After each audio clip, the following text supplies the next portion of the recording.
창세기 18장 1절부터 15절까지의 말씀을 한 절씩 교독하여 읽습니다. 여호와께서 마므레에 상수리 나무들이 있는 곳에서 아브라함에게 나타나시니라. 날이 뜨거울 때 그가 장막 문에 앉아 있다가 눈을 들어 본즉 사람 셋이 맞은편에 서 있는지라. 그가 그들을 보자 곧 장막문에서 달려나가 영접하며 몸을 땅에 굽혀 이르되 내 주여, 내가 주께 은혜를 입었사오면 원하건대 종을 떠나 지나가지 마시옵고 물을 조금 가져오게 하사 당신들의 발을 씻으시고 나무 아래에서 쉬소서. 내가 떡을 조금 가져오리니 당신들의 마음을 상쾌하게 하신 후에 지나가소서. 당신들이 종에게 오셨음이니이다. 그들이 이르되 내 말대로 그리하라. 아브라함이 급히 장막으로 가서 사라에게 이르되 속히 고운 가루 세스알을 가져다가 반죽하여 떡을 만들라 하고, 아브라함이 또 가축대 있는 곳으로 달려가서 기름지고 좋은 송아지를 잡아 하인에게 주니 그가 급히 요리한지라.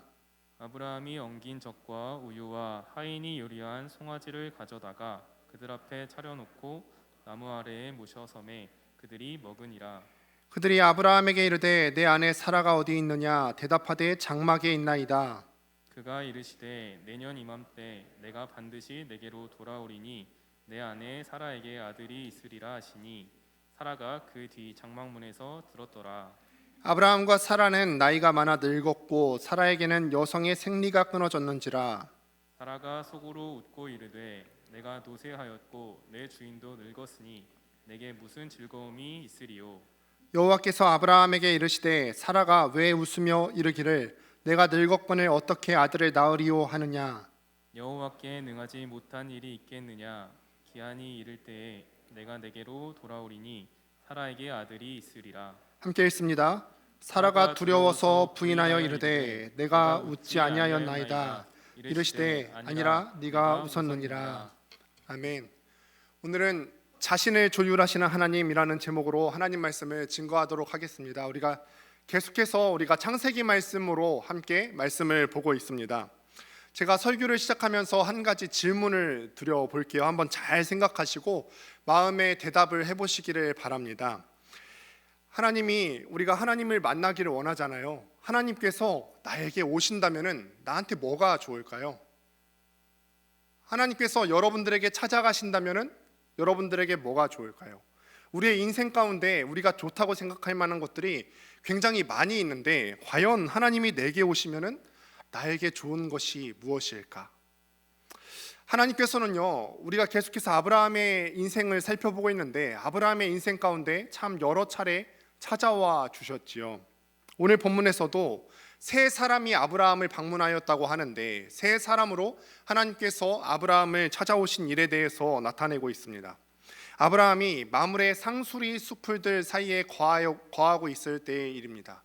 이 마므레 상수리 숲풀이라고 하는 것은 주석을 찾아보니까 이때에는 우상 숭배자들이 제단을 쌓아놓고 자기 우상들에게 우상 숭배를 하는 장소였다고 되어 있더군요. 그런데 그 숲풀 가운데 아브라함이 거하고 있었는데 세 사람이 아브라함에게 찾아오게 됩니다. 그래서 아브라함은 당시 사람들의 관습에 따라서 이 세 사람이 누군지는 몰라도 손님을 아주 극진하게 대접을 하게 됩니다. 당시 사람들은 손님이 찾아오면은 이 사람들에 대해서 모른 척하지 않았다고 합니다. 그들을 존중했고요. 자기가 할 수 있는 최선을 다해서 그들을 섬기는 관습이 있었어요. 그래서 아브라함은 그가 누군지는 몰랐지만 세 사람을 아주 극진하게 대접하는 장면이 나오게 됩니다. 또 사라는 어떻습니까? 관습을 따라서 이 사람들을 대접하고 그들과 함께 대접하는데 관습에 따라서 여자와 남자가 따로 밥을 먹게 됩니다. 그래서 여인으로서 이 사라가 다른 방에 건너가 있었죠. 그런데 한쪽 방에서 그들이 하는 대화가 들려오게 되는 거예요. 다른 쪽 방에는 이 세 사람들과 찾아온 세 사람들과 아브라함이 대화를 하는데 어떤 대화의 소식이 들려오냐면은 10절 말씀입니다. 그가 이르시되 내년 이맘때 내가 반드시 내게로 돌아오리니 내 아내 사라에게 아들이 있으리라 하시니 사라가 그 뒤 장막문에서 들었더라. 이 소리가 옆방에서 들려오는 것입니다. 사라가 이걸 들었어요. 엄청난 말이 들려왔던 거죠. 이 말씀을 하시는 분이 누구냐면 바로 여호와 하나님이셨습니다. 하나님께서 이 아브라함을 격려해주고 싶으셔서 아들을 낳는다 했는데 이 기다림의 시간이 길어지다 보니까 이 아브라함을 격려해주고 싶으셔서 사람의 몸을 입고 아브라함에게 찾아오신 것이죠.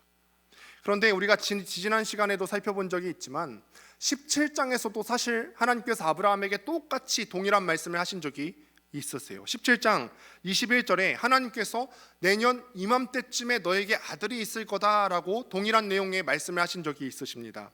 그러니 오늘 본문에서도 내년 이맘때쯤에 너에게 아들이 있을 거야 라고 했으니 시기적으로 맞춰본 결과 17장과 18장은 사실 시기적으로 얼마 차이가 나지 않는다는 사실을 우리가 알 수가 있죠.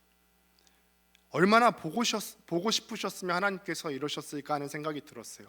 시기적으로 얼마 차이가 안 났는데 17장에 찾아오셔서 내년 이맘때쯤에 너에게 아들이 있을 거야 라고 붙들어 주시고 시기가 얼마 지나지 않아서 또 찾아오신 거예요.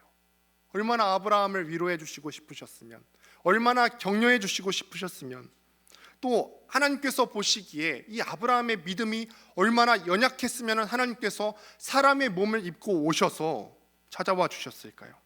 찾아오셔서 내년 이맘때쯤에 너에게 아들이 있을 건데 내가 그때쯤 너에게 다시 돌아올 거야 라고 말씀해 주시는 거죠. 사라가 다른 방에서 있으면서 이 세 사람과 아브라함이 하는 얘기를 들은 거죠.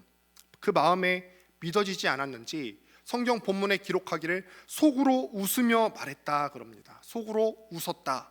근데 여기서 웃다라고 하는 히브리어 단어가 뭐냐면 이츠하크라는 단어예요. 이츠하크라는 단어입니다. 17장에 보면은 아브라함도 하나님으로부터 동일한 메시지를 들었다고 했죠. 내년 이맘때쯤에 너에게 아들이 있을 거야 라고 했는데 하나님의 말씀을 듣고 아브라함의 태도가 뭐냐면은 엎드려 웃었다고 하는데 이때도 쓰이는 단어가 이츠하크입니다. 웃다라는 단어예요.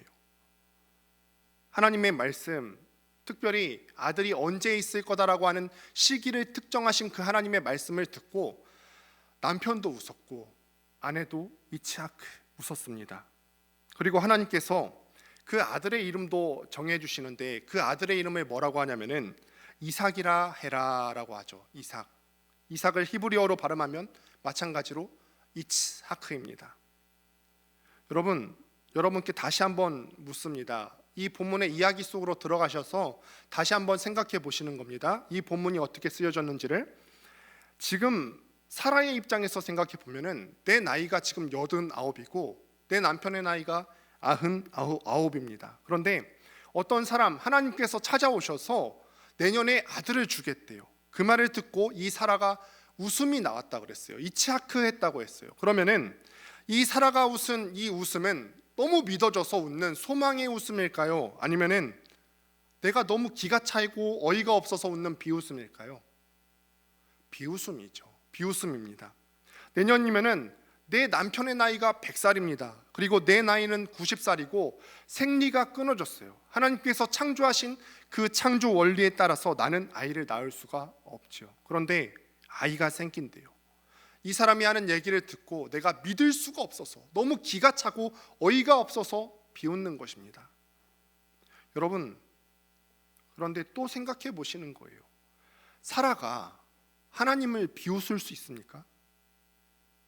다른 사람은 다 비웃을 수 있을지 몰라도 사라는 그러면 안 되지 않아요? 비웃어도요, 다른 사람들은 다 비웃어도 사라는 절대 하나님을 비웃으면 안 돼요. 왜 그렇죠?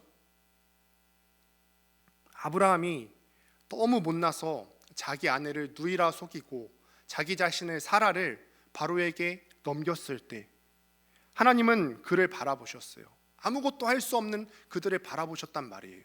그래서 이 대제국의 왕이었던 바로에게 나타나셔서 그에게 재앙을 내리면서까지 이 사라를 구해주셨잖아요. 이미 경험이 있잖아요. 이 큰 나라의 왕에게 재앙을 내리면서까지 자신을 구원해 주신 하나님을 이미 경험했어요. 그 다음에는 또 어떤 일이 있었죠? 우리가 계속해서 창세기의 말씀을 보고 있었는데 이 아브라함의 조카 롯이 그 당시 근동의 패자였던 그돌라오멜에게 잡혀가게 됩니다. 그때 아브라함이 집에서 길리던 318명을 데리고 가서 구출을 해서 데려왔습니다. 이때도 318명으로는 어림도 없었을 것입니다. 그런데 하나님께서 대신 싸워주셨잖아요. 세상 모든 사람들이 다 하나님을 비웃는다 할지라도 사라는 비웃으면 안 되지요. 그런데 사라가 오늘 본문 가운데 기록하기를 속으로 비웃었다 그럽니다. 아브라함은 또 어떻고요? 아브라함이 계속해서 그렇게 못 믿자 하나님께서 아브라함의 인생 가운데 계속해서 찾아오셨어요. 과거에 하나님이 찾아오신 아름다운 기억이 아브라함의 마음 가운데 있지 않습니까? 찾아오셔서 아브라함을 데리고 밖으로 나가서 보여주셨어요. 우리는 아브라함이 믿음의 조상이라고 하고 믿음이 대단한 줄 아는데 그렇지 않았음을 우리가 지난 시간을 통해서 계속 봤잖아요.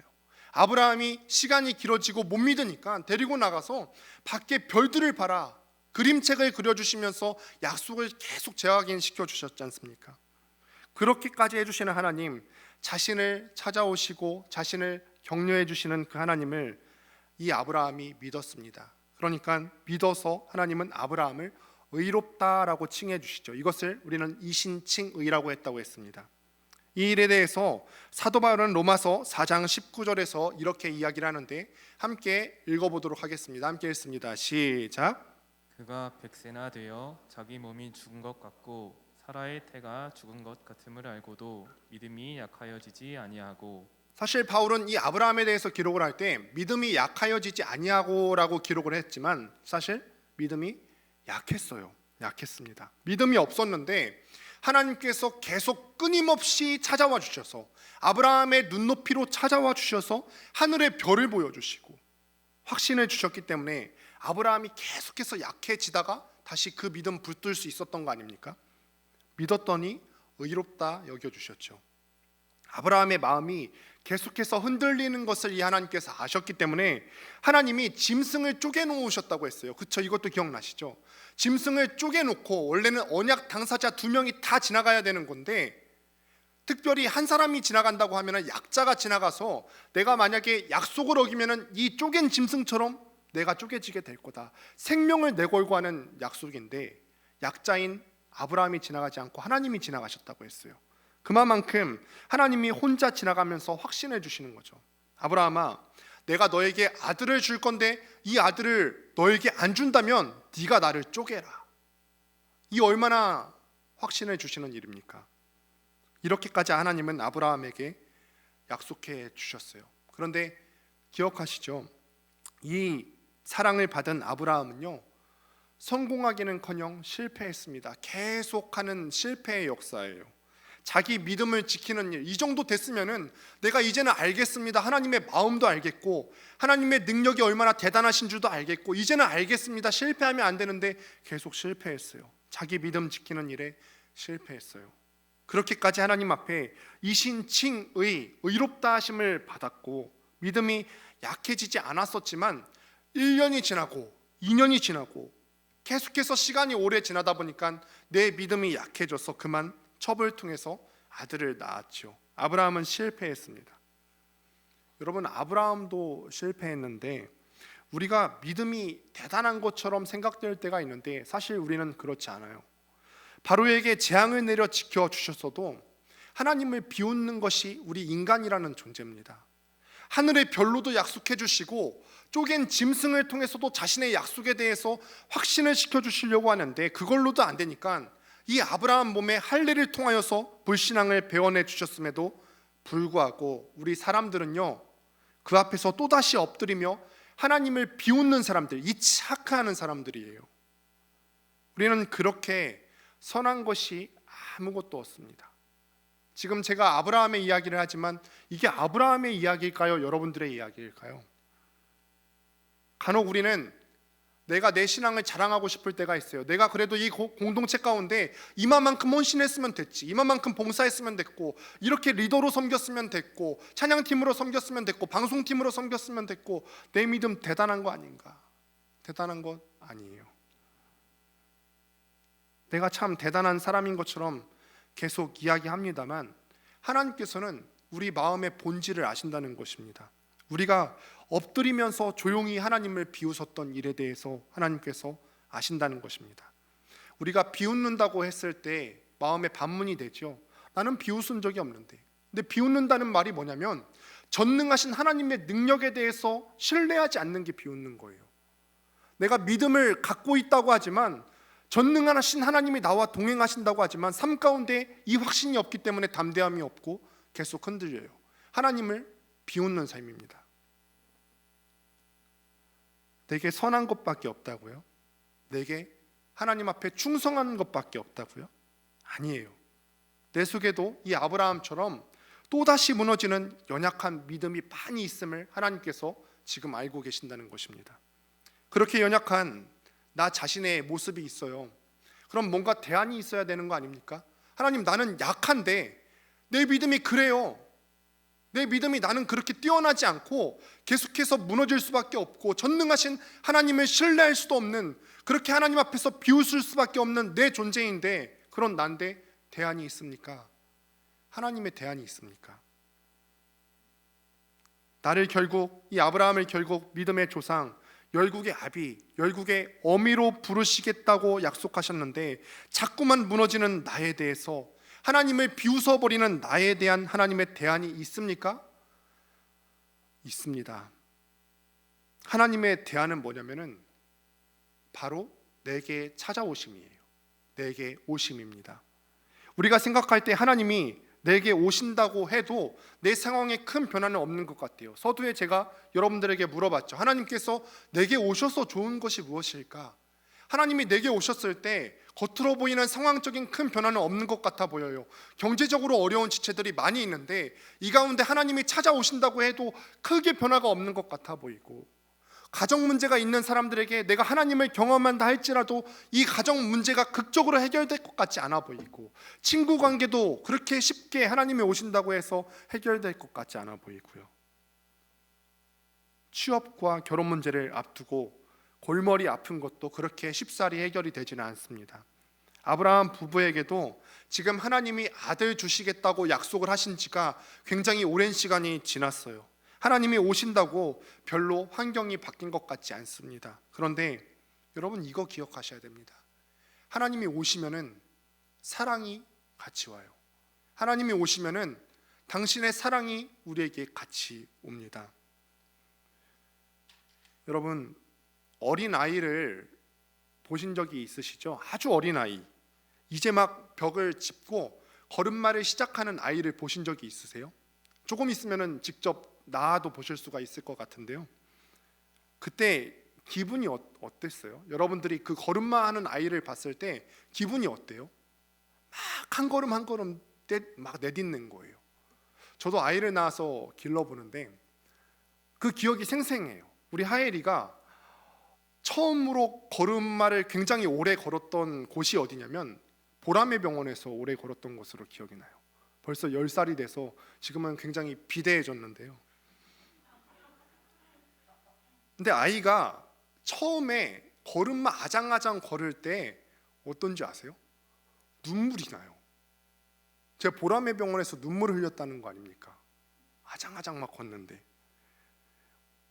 그런 마음이 들지 않아요? 저거 언제 커서 언제 뛰어다니려나? 쟤는 왜 저렇게 모자라서 저렇게 아슬아슬하게 걷지? 비틀비틀 막 걷거든요. 쟤는 왜 저렇게 모자라서 저렇게 아슬아슬하게 걷지? 이렇게 생각할까요? 아니면은 이 한 걸음 뗀 것이 너무너무 기특해서 박수를 치고 올림픽 금메달 딴 것처럼 너무너무 기뻐할까요? 올림픽 금메달 따도 내일 아니기 때문에 이렇게 기쁘진 않았어요. 후자죠. 그게 뭐라고? 그렇게 기쁠 수가 없습니다. 우리가 올림픽 100m 달리기 하는 것처럼 순발력이 있지 않아도, 우리가 마라톤에서 42.195km를 달릴 수 있을 만한 지구력이 나에게 있지 않아도, 어린아이가 아슬아슬 한 발 한 발 떼는 그 모습을 보면서 기뻐하셨던 그 여러분들의 마음으로 하나님께서 여러분들의 위태로운 모습을 보고 계신다는 거예요. 하나님이 오실 때 그런 마음으로 여러분들에게 찾아와 주시는 거예요. 나의 믿음이 약할 때, 내가 아무것도 할 수 없어서 위태위태하고 있을 때, 오신다고 해서 바로 큰 변화가 나타나지 않았어도 하나님이 오시면 당신의 사랑이 이런 사랑으로 여러분들에게 찾아오신다는 거죠. 또다시 하나님을 비웃고 있습니다. 사라가 속으로 그렇게 웃었다고 했죠. 내가 나이가 늙었고 생리가 끊어졌는데 어떻게 아이를 낳습니까? 라고 속으로 말하는 그 사라의 속내까지도 하나님께서 다 알고 계시지만, 또다시 넘어지지만 그래도 하나님께서는요 찾아오셔서 이 사라를 붙잡고 그를 다시 일으켜 주시는 거예요. 하나님이 속으로 말하는 이 사라의 그 말이 기분이 좋지 않으셨는지 13절에서 이렇게 말씀을 하십니다. 여호와께서 아브라함에게 이르시되 사라가 왜 웃으며 이르기를 내가 늙었거늘 어떻게 아들을 낳으리요 하느냐. 우리 하나님 속 좁은 하나님입니까? 아니 뭐 좀 못 믿을 수도 있는 거 아니에요? 근데 이 정도 상황이면 못 믿을 수도 있는 거 아닙니까? 사라 나이가 지금 89세라고 했어요. 그리고 남편의 나이가 99세, 내년이면 100살인데 아들 낳는다는 그 말이 사실 비웃을 만한 거죠. 그런데 비웃었기로 하나님께서 남편에게 말씀하시기를 네 아내가 왜 웃느냐고 말하는 속 좁은 하나님이십니까? 계속해서 생각해 보시는 겁니다. 하나님께서 속이 좁아서 그러시는 게 아니에요. 그 다음에 하나님께서 한 가지 질문을 하게 되시죠. 여호와께 능치 못한 일이 있겠느냐? 여호와께 능치 못한 일이 있겠느냐? 사실 하나님께서 하시고 싶으셨던 말씀은 이거예요. 사라가 비웃든 말든 하나님께 능치 못함이 없잖아요. 사라가 지금 그거를 못 믿고 있는 거예요. 저번에는 아브라함이 비웃더니 오늘은 아내가 비웃는 이 노 부부들 가운데 하나님께서 자기 자신이 수치스러워서가 아니라 사라야 네가 지금 비웃는다는 거 내가 알아. 그런데 너에게 하나만 묻자. 네가 경험했던 나의 모습은 능치 못한 일이 있었니? 지난번 말씀을 통해서 우리는 하나님의 이름을 들었죠. 엘샤다이, 전능하신 하나님, 능치 못함이 없는 그 하나님께서는 자신을 그렇게 계시하셨다고 그랬어요. 그거를 지금 다시 한번 사라 앞에서 확인하시는 겁니다. 다시 오셔서 너에게는 불가능한 이유가 있어요. 그래 나도 알아. 네 나이가 89세고 남편의 나이가 99세고 너는 생리가 끊어졌어. 그럴 만한 이유가 있는 것 나도 알아.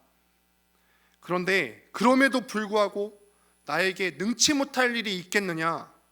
내가 지금까지 너 갈대아 우르 땅에 있을 때 우상 섬기는 자들의 틈바구니 속에서 내가 너를 건져냈고 바로의 손에서도 내가 너를 구원해줬고 가나안 전쟁에서도 내가 너를 지켜주었는데 내가 너에게 하나만 묻자.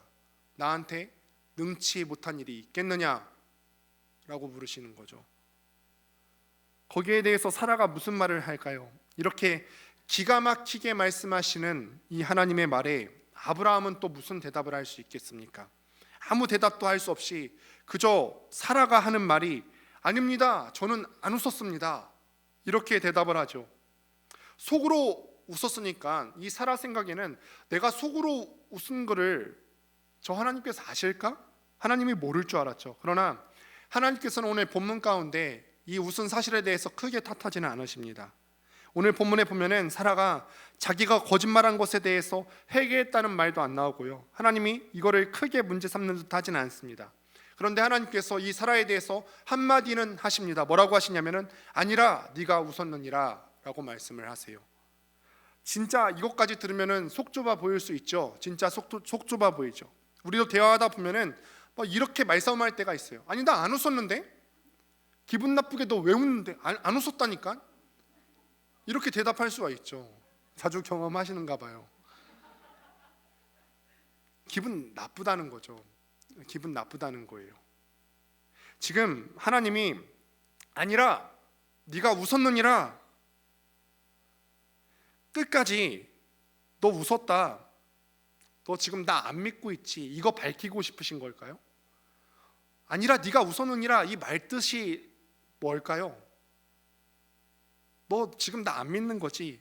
끝까지 이거 밝히시고 싶으신 것이 아니에요. 그게 아니라 그렇게 하셨을 거면은 하나님이 애당초 오시질 않으셨겠죠.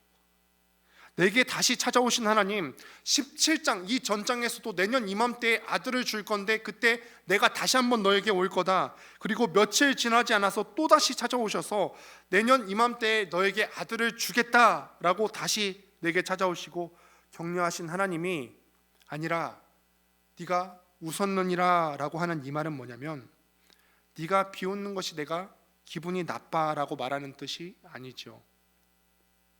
이 말 뜻은 이런 내용이 내포가 되어 있는 거예요. 사라야 인정해. 그래 인정할 수밖에 없겠다. 네가 나 비웃은 것 인정해. 너는 지금 이 상황 가운데 내 약속을 비웃을 수밖에 없는 그런 상황이라는 것을 나도 알아. 네 나이가 몇 살이라는 것도 알고, 네 남편이 몇 살이라는 것도 알고, 그 나이에 아들을 낳는다는 말이 진짜 네가 비웃을 수밖에 없다는 그런 상황이라는 것을 나도 알아. 그러니 숨길 필요가 없어. 너 비웃은 것 맞아, 인정해. 너는 아무것도 할 수가 없어. 지금까지 네가 네 인생 스스로 힘줘서 이끌어 오려고 했어도 아무것도 못한 것처럼 너는 그저 할 수 있는 것이 비웃는 것밖에 없겠지.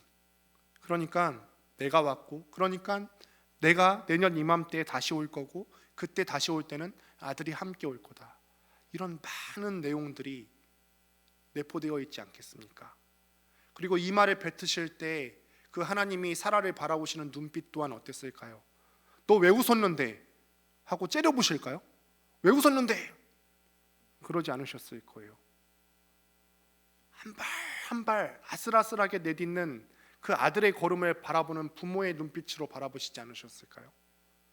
안타까운 마음으로, 참 안타까운 마음으로, 그 믿음의 확신을 주고자 하는 강한 마음으로 보셨을 것입니다. 이게 하나님 약속이잖아요. 하나님께서 아니라 네가 웃었느니라 라고 말씀하시는 것은 나에게 수치를 주기 위해서이거나 내 불신앙, 이 사라에게 있는 불신앙을 폭로하기 위해서가 아니라 내 연약함을 인정하시고 그럴 수밖에 없는 상황을 인정하시고 그럼에도 불구하고 내년 이맘때쯤에 다시 오셔서 아들을 주시겠다는 그 약속을 재확인해 주시기 위해서 아닙니까? 여러분, 그래서요, 다시 한번 정리를 하자면 신앙생활이라고 하는 것은 철저하게 수동적인 것입니다. 수동적인 것. 내가 뭐를 할 수 있는 게 아니에요. 여러분, 내가 내 재산을 다 팔아서 하나님 앞에 드린들 모든 것을 하실 수 있고 모든 것을 가지신 하나님 앞에 그게 무슨 큰 도움이 되겠습니까? 태평양 바다에 한 컵 물을 붓는다 한들 그게 무슨 보탬이 되겠습니까? 그냥 아무런 도움이 되지 않는 시간들을 우리는 보낼 뿐입니다. 내가 믿음이 뛰어나고 내 헌신이 대단하다 할지라도 그거는 내 기준일 뿐 얼마 지나지 않아서 무너질 믿음에 불과하죠. 하나님께서는 그 연약함에 대해서 인정하라고 하시는 것입니다. 네가 네 인생을 이끌고 가지 못하니까 신앙은 철저히 수동적인 것일 수밖에 없음을 인정해라. 지금 그렇게 우리에게 말씀하시는 겁니다. 더 적극적으로 이야기해 보면은 신앙은 내 무능력함을 인정하고 하나님의 전능하심을 의지하는 행위예요. 여러분, 광야가 딱 그런 거죠. 광야에 가면은 아무것도 할 수 있는 게 없어요. 사람이 할 수 있는 것이 아무것도 없습니다. 근데 여러분, 성경에서 광야를 의미하는 히브리어 단어와 하나님이 임재하시는 지성소를 의미하는 히브리어 단어가 미디바르라고 해서 어원이 같아요. 어원이 같습니다. 광야는요, 내가 무언가를 할 수 없어서 하나님 밖에 의지할 것이 없는 곳이 바로 광야입니다. 하나님을 만나는 곳이 바로 광야지요. 어떻게 보면은 하나님이 임재하셔서 우리를 만나주시는 그 장소, 지성소와 어원이 같을 수밖에 없겠죠. 아이를 낳을 수 있을 때 아이 낳는 것을 믿으면은 내가 뭐 30살 때, 40살 때 아이를 주겠다 이렇게 하면은 그거는 신앙이 아니지요. 100세가 되어 아이를 낳을 수 없는, 비웃을 수밖에 없는 그런 상황 가운데서 하나님의 약속을 믿는다고 하는 것은 내게 속한 것이 아니라 하나님이 나에게 그렇게 해주시는 것 아닙니까? 하나님이 약속하셨어도 그걸 믿는 일에 계속해서 실패하는 이 아브라함과 사라의 이야기입니다. 그럼에도 하나님께서는 창세기 말씀 가운데 아브라함과 사라에게 사랑으로 찾아오시고 또 참아주시고 또 약속해 주시잖아요. 이거를 우리는 사랑이라 부르는 겁니다.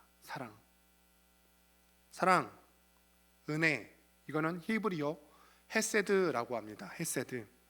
유대교 신학자인 마이클 피시베인이라고 하는 유명한 랍비가 있는데 이 사람이 쓴 책에 이런 인용 글귀가 있는데 한번 화면을 보시도록 하겠습니다. 보십시오. 하나님의 사랑 헤세드는 세상의 결핍과 상처에 반응하여 치유와 회복을 더해준다. 이 헤세드의 본성은 가능한 많이 그러한 필요들에 반응하려고 한다. 이것은 근원적인 포기이다. 지금 제가 약간 위태로움을 느꼈어요. 왜냐하면 지금 딱 졸릴 시간대거든요. 그런데 이 어려운 책의 내용을 보니까 여러분들의 표정이 더 어두워지는 걸 느꼈어요. 제가 설명을 해드릴게요. 뭐냐면 하나님의 헤세드는 뭐에 반응한다고요? 뭐에 반응하냐면 헌신 많이 하고 헌금 많이 하는 사람, 이런 사람들에 반응하는 것이 아니라 결핍과 상처가 있는 사람들의 하나님께서 훨씬 더 많이 반응을 해주시겠다는 거예요. 모든 사람들의 결핍과 이 상처에 반응하기 원하시는 것이 바로 하나님의 헤세드라는 것입니다. 또 한번 계속해서 읽어보도록 하겠습니다. 그렇기 때문에 헤세드는 신학적 명령이다. 게다가 그것은 균형과 배상의 기초를 두고 있는 정의를 초월한다. 정의는 늘 비율 따지기를 좋아한다. 이게 무슨 말이냐면 균형과 손해, 배상의 기초를 두고 있는 정의를 초월한다는 거죠. 여러분, 우리는 때로는 교회와 가정에서 그렇게 정의를 울부짖어요. 이게 교회야, 이게 교인이야, 법도대로 가야지, 룰대로 가야지, 이게 교회야. 하나님은 이거를 초월하신다고요. 우리나 그 정의 떠들고 있지, 하나님께서는 그거를 초월하신다고요. 정의는 늘 비율 따지기를 좋아한대요. 비율. 내가 너한테 공을 이만큼 세웠고 너는 나한테 공을 이만큼 세웠는데 그 공으로 다 갚아도 너가 나에게 피해 끼치는 거를 다 갚을 수가 없어. 우리는 다 손익계산을 하잖아요. 이런 비율을 하나님의 사랑은 넘어선다는 겁니다. 또 한번 읽어보도록 하겠습니다. 헤세드는 그렇지 않다. 헤세드는 무시에 기초한다. 그것은 극단적으로 순수하게 내어주는 것이다. 세상은 그것에 기댄다 라고 했어요. 헤세드는 무시에 기초한대요. 내가 무슨 손해를 끼쳤든 무시해버려요. 사랑이란 이런 거예요.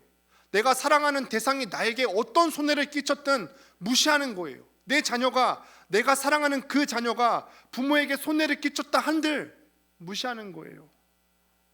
내게 얼마나 손해를 끼쳤던 무시합니다. 저 사람이 얼마나 결핍이 있고 손해가 있어서 내가 받아들이면은, 내가 그 사람과 가까이 있으면은 어떤 결과가 나올지 뻔히 보이지만 이거에 대해서 무시하는 것입니다. 이제 화면을 내려주셔도 좋습니다. 하나님이 내게 오셨어요. 무시의 기초에서 내게 오셨어요. 형편없이 무너진 이 아브라함, 계속해서 또 무너진 이 아브라함에게 오셨어요. 잘 믿었다, 너 의롭다 칭찬해 줬더니 첩을 통해서 아들을 낳아요. 또 무너진 나에게 하나님께서 찾아오셨어요. 그래서 이 책의 제목이 뭐냐면 Sacred Attunement라는 거예요. 거룩한 조율이라는 책입니다. 하나님이 당신을 조율하시는 거죠. 조율한다는 거는 잘못된 것을 조율하는 거잖아요. 하나님이 잘못될 리가 없죠. 잘못한 것이 있으면 우리죠. 우리가 잘못했는데 우리가 조율하는데 하나님께서는 우리를 위해서 당신이 조율해 주신다는 거예요. 내어주시다가 당신의 자존심까지 내어주시다가 마지막 남은 그 자존심 하나, 당신의 아들까지도 십자가에 내어주셨어요. 세상은 이곳에 기대어야 합니다. 믿음의 길을 걷는다고 하는 것은 내가 얼마나 오랫동안 얼마나 많이 주님 앞에 헌신하고 주님 앞에 공을 세웠나 따지지 않습니다. 아까 그 책에도 보았듯이 하나님 앞에서는 다 필요 없는 거예요. 부질없어요. 그걸 따지면요, 하나님도 우리에게 따지실 수 있겠지요. 그래? 네가 나에게 어떤 공을 세웠는지 한번 매겨보자. 네가 내 영광을 얼마나 가렸는지까지도 한번 손익계산을 한번 해보자. 여러분들의 공으로 하나님 앞에서 손익계산 해봐도 자신 있으시겠습니까? 하나님이 내게 오셔서 그렇게 여러분들의 공을 따져봐도 여러분 자신 있으십니까? 아니죠. 그래서 하나님은 다 무시하시고 헤세드 하시기로 결정하셨습니다. 당신을 내어주기로 하셨고요, 계속해서 찾아와 주시기로 하셨고, 한쪽 어깨를 내어주시고 나에게 기대라 라고 하시죠. 너 혼자 믿음의 길을 갈 수가 없고 내가 아무리 봐도 내년까지 믿음의 길을 잘 걸을 수 없을 것 같으니까 내가 너한테 또 왔다. 온 지 얼마 안 됐는데 또 왔어. 내가 그래서 다시 온 거야. 나한테 기대라. 내가 내년에 다시 올 때는 아기도 함께 올 거야. 아브라함아, 나한테 기대라. 이게 하나님의 사랑이고 하나님의 헤세드라는 것입니다. 여러분, 그래서 우리가 이 예배 시간 가운데 확인해야 할 것이 뭐냐면 내가 얼마나 하나님 앞에 의롭게 행동하고 헌신했는지 헤아리는 시간이 아닙니다. 내가 조금 헌신한 것 가지고 이것 가지고 하나님 앞에 자랑하듯이 내밀고서 하나님 보셨죠? 나 이렇게 잘했으니까 뭐 좀 주세요. 이렇게 간구하는 시간이 아니라는 거예요. 내게 있는 결핍과 상처, 나의 부족함을 다 아시고 가능한 한 많이 그것을 보완해 주시고 회복시켜 주시기 원하시는 하나님 앞에 나의 공과 과를 따지지 않으시고 자신의 아들을 나한테 내어주신 그 하나님 앞에 고백하는 거죠. 하나님, 내가 너무 힘들어요. 하나님, 나에게 너무 큰 약점들이 있고 내가 믿음의 길을 살려고 하는데 결단했는데 믿음대로 살기가 너무너무 힘들어요. 이 약속, 하나님의 약속은 내가 믿기 너무 어렵습니다. 그래서 나한테 비웃음밖에 나지 않는데 하나님께 기댈 수 있게 해주세요. 이렇게 고백하는 것이 예배 시간이죠. 지금 아브라함이 어디에 있었다고 했죠? 마므레 상수리 수풀에 있었다고 했어요. 아까도 이야기했지만 우상 숭배자들이 제단 만들어 놓고 우상 숭배하던 곳이었습니다. 하나님은 이 더러운 곳에까지 아브라함을 찾아와 주셨어요. 그리고 어깨를 내어주셨죠. 아브라함아, 너도 비웃고 네 아내도 나를 비웃었지만 다 인정한다. 그 상황, 그렇게 될 수밖에 없었던 상황 내가 다 인정한다. 네가 날 비웃은 것 인정해. 그래도 내가 약속해 줄게. 반드시 내년 이맘때쯤에 내가 다시 올 것이고 내가 너에게 내년 이맘때 다시 올 때는 너에게 아들이 있을 것이다. 너의 이름처럼 열국의 아비, 열국의 어미가 될 거다. 안 믿어지면은 내 어깨에 좀 기대라. 말씀을 맺겠습니다. 믿을 수 없는 이야기입니다. 믿기 어려운 환경이에요. 그러나 하나님께서는요, 우리가 비웃어도요, 우리의 비웃음을 길잡이 삼아서 우리에게 오십니다. 우리의 불신앙을 비웃음 삼아서 우리에게 오셔서 우리에게 믿음을 주시고 우리를 사랑해 주시고 마침내 열국의 아비와 어미를 또 하나님의 나라에 이르게 해주실 것을 믿습니다. 그래서 여러분들 이번 한 주에 살아가실 때 마찬가지로 여러분들의 약함이 있을 거예요. 신앙대로 내가 믿음대로 살아야지 결단해도요 또 무너질 것입니다. 그때 여러분 하나님 두려워하실 것이 없어요. 그래도 찾아오시는 하나님이시거든요. 다시 일어날 만한 이유가 되지요. 여러분 다시 일어날 만한 이유가 되시는 그 하나님 앞에 기대면서 또 이번 한 주도 능력 있게 살아가게 되시기를 주님의 이름으로 축복합니다. 오늘 시간에 들은 말씀 결단하면서 다 같이 일어나서 함께 찬양했으면 좋겠습니다.